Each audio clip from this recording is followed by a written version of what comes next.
வணக்கம் அன்பான உறவுகளே, நீங்க பார்த்து கொண்டிருக்கிறது மூன்றாம் பாகம். மூத்த முக்கிய போராளி என்ன கதிர் அண்ணா வழங்கும் சாந்திரண்ணா போராளியா இல்லையா என்ற தெளிவுபடுத்த இந்த இதுல அதுக்கு போகும்போது முக்கியமா இந்தியா இந்தியா ஏன் நீங்கள் இந்தியாவை பார்த்து இப்படி பயப்படுறீங்க? இந்தியாவை பூதக்க நாடு எடுத்து பாருங்கள். இந்தியா பல நாடுகளின் கூட்டமைப்பு தான் இந்தியா. அவனுக்கே பயமா இருக்குது, தன் நாடு உடைஞ்சிருமோன்னு பயத்துல தான் இப்படிப்பட்ட அழுக்கு வேலையை அவங்க செய்து கொண்டு இருக்கிறாங்க. அவன் பயத்தின் உச்சியில தான் இந்தியாவை ஒரு கொரப்டான நாடா இருக்குது என்ற எல்லா இதுவும் கொரப்டா இருந்தால் தான் வடிவ கண்ட்ரோல் பண்ணணும்ன்ற ரீதியில தான் கொரப்ட் சிஸ்டத்தை அவங்க இந்தியா கையாளுது. அப்படி இருக்கும்போது நீங்கள் எல்லாம் இந்தியாவுக்கு பின்னால் போய் நிற்கிறீங்க. ஒட்டுக்குழுக்களா இருந்த அனைத்து ஒட்டுக்குழுக்களும் இந்தியாவுக்கு பின்னால் போய் நின்றுச்சுது.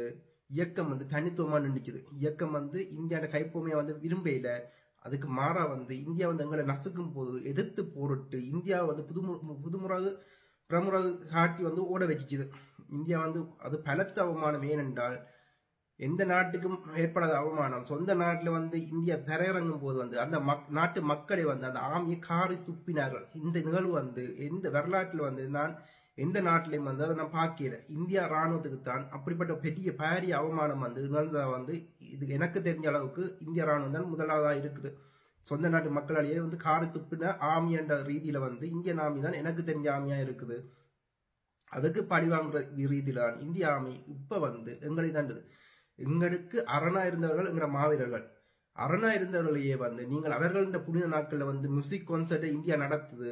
ஏஆர் ரோமால இருந்து அனிருத்தை வச்சு யுவன் சங்கர் ராயா அவர்களை வச்சு எங்களோட புனித நாட்களையும் கான்சர்ட் நடத்துது. அந்த நாட்கள் தெரிஞ்சும் உங்களோட பள்ளியில நீங்கள் அந்த நிகழ்ச்சியில கலந்து கொள்றீங்க. திட்டம் போன வருஷம் ஃபுல்லா திட்டமிட்டு பாருங்கள் எந்தெந்த நாட்கள்ல எந்தெந்த இது நடந்தாண்டு.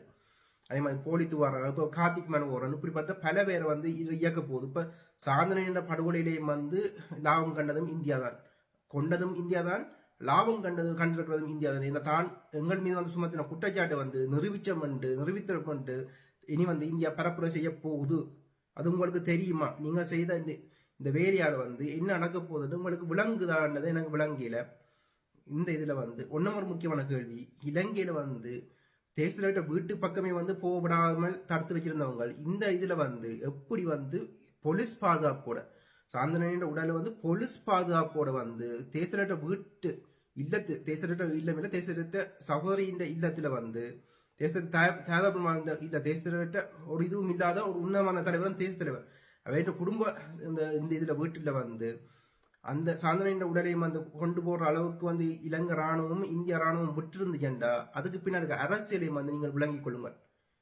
புரியுதா உங்களுக்கு? அதுக்கு பின்னாடி இன்னத்தை இவர் கட்டமைக்க விரும்பினார்கள் என்றதையும் நீங்கள் சாந்தன உடல் எதுக்கு பிரயோசப்பட்டிருக்கின்றதையும் புரிஞ்சு கொண்டீங்கள் என்றால் எங்களோட இனம் தப்பும் அல்லது அரணா இருந்த போராளிகள் இல்லாத போது இப்ப பலாலியில விமான கண்காட்சி நடக்குது, அதுக்கும் போய் நிக்கிறீங்கள்.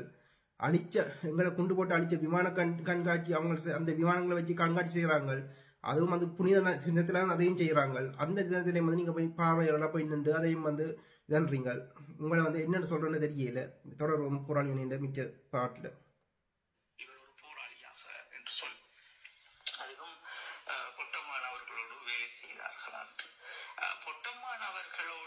பணிபுரிந்தவர்கள் அல்லது தேசிய தலைவருக்கு ஒரு நெறிப்படுத்தல் இருந்தவர்கள் என்றால் தேசிய தலைவர் ஒரு விடயத்தை முன்னுக்கு வைத்திருப்பார்.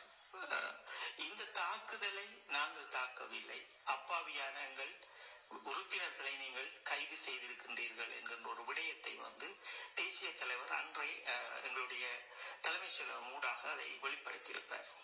ஏனென்றால் அவர்கள் போராளிகள், அவர்களுக்குரிய மரியாதையை நாங்கள் கொடுக்க வேண்டியது எங்களுடைய கடமை குறிப்பிடுகின்றார்கள். இந்த இடையில் நாங்கள் முக்கியமாக ஒன்றை கவனித்துக் கொள்ள வேண்டும். எப்படி என்றால், இந்த பிளேட்டு மோகனோடு இருந்தவர்கள், இந்த வெள்ளையனோடு நின்றவர்கள், இப்படி என்று பல கருப்பாடுகள் அந்த தமிழ்நாட்டை ஆக்கிரமித்துக் கொண்டிருந்தார்கள். அங்கே இருந்து வந்தவர்கள் சரியாக புரிந்து கொள்ள வேண்டும். அந்த எங்களுடைய மண்ணில் ஒட்டுக்குழுக்களோடு இருந்தவர்கள் இங்கே நின்றார்கள் தமிழ்நாட்டில்.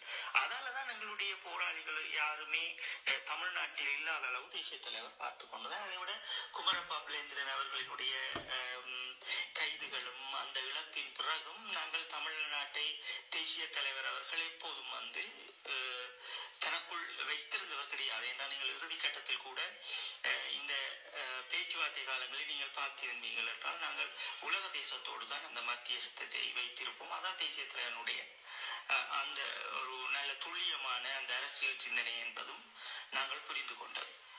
அப்ப இவர்கள் எல்லாம் இன்று இவரை ஒரு போராளியாக சொல்லுவதில் ஒரு விடயம் இருக்கிறது. எப்படி என்றால் இந்த 32-33 வருட போராட்டத்தில் தன்னுடைய வாழ்க்கையை தொலைத்த இந்த அப்பாவி சாந்தன் அவர்களுக்கு தமிழர்கள் ஏதாவது ஒரு விடயத்தை செய்ய வேண்டும் என்றால் அது அவர்களினுடைய மனிதமைப்படி அவர்கள் ஒரு மாவீரர்களாகவோ அல்லது அவர்கள் விதைப்பதோ அது அந்த மக்களினுடைய கடமை. இப்ப நாங்கள் 2 விடயங்களை இங்கே பார்க்க வேண்டும். என்னவென்றால் இந்த இறுதி தருணத்தில் போராடி மடிந்த போராளிகள், புதிதாக இணைந்த அந்த பிள்ளைகள், அவர்களை எல்லாம் நாங்கள் இன்னுமே எங்களுடைய மாவீர பட்டியலும் எடுத்துக்கொள்ளவில்லை. அதுதான் உண்மை.